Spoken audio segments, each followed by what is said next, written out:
La Ley 19.628 es la ley sobre protección de la vida privada y regula la protección de datos personales en Chile. Esta es una ley de 1999, fue la primera ley de América Latina en esta materia, pero hoy día está completamente superada por el avance tecnológico.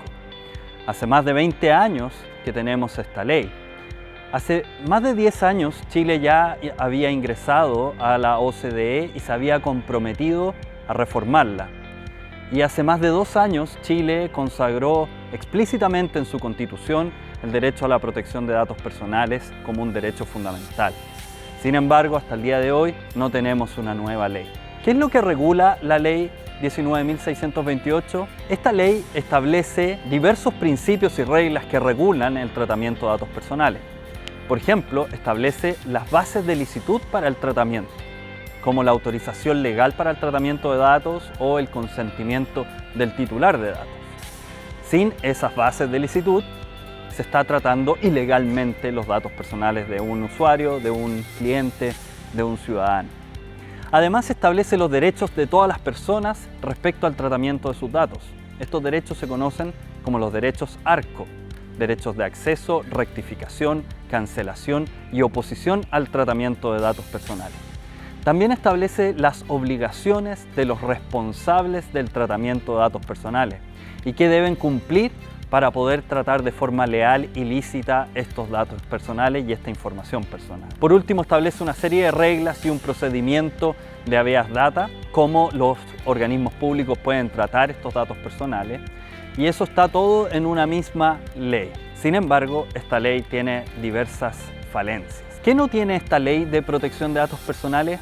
Bueno, hay 3 cuestiones que son centrales para el mundo en que vivimos. Esta ley no tiene un régimen de infracciones y sanciones que permita castigar de forma efectiva los tratamientos ilegales de datos personales.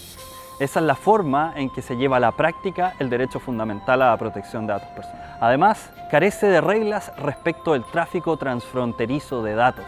Esto es sumamente significativo en el marco de la economía global, en donde los datos van de un lugar a otro y permiten desarrollar industrias, prestar servicios de forma transnacional y en general desarrollar nuevos emprendimientos.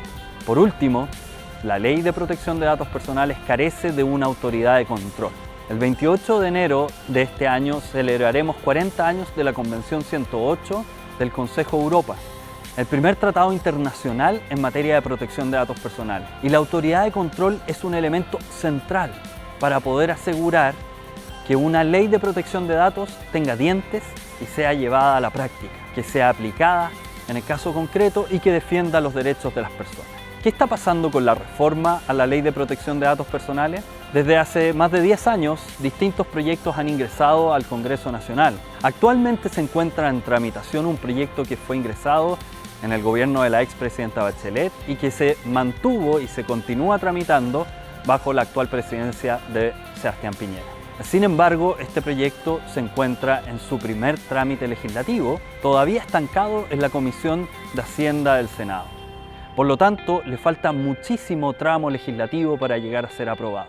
Este proyecto eleva sustantivamente los estándares en materia de protección de datos y nos sitúa mucho más cerca de otros estándares comparados como es el Reglamento General de Protección de Datos Personales de la Unión Europea.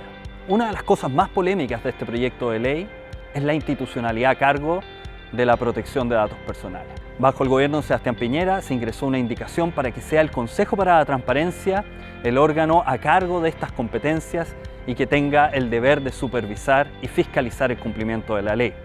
Para ello, la iniciativa del presidente modifica sustantivamente el Consejo para la Transparencia, le añade miembros, le establece nuevas reglas para su gobierno corporativo y con eso se busca tener una autoridad independiente de control. Sin embargo, hay algunos que miran con recelo esta figura y prefieren optar por una autoridad independiente y exclusiva en materia de protección de datos que no comparta las competencias de acceso a la información pública y de transparencia. Eso es lo que hoy día está pendiente de ser resuelto por el legislativo.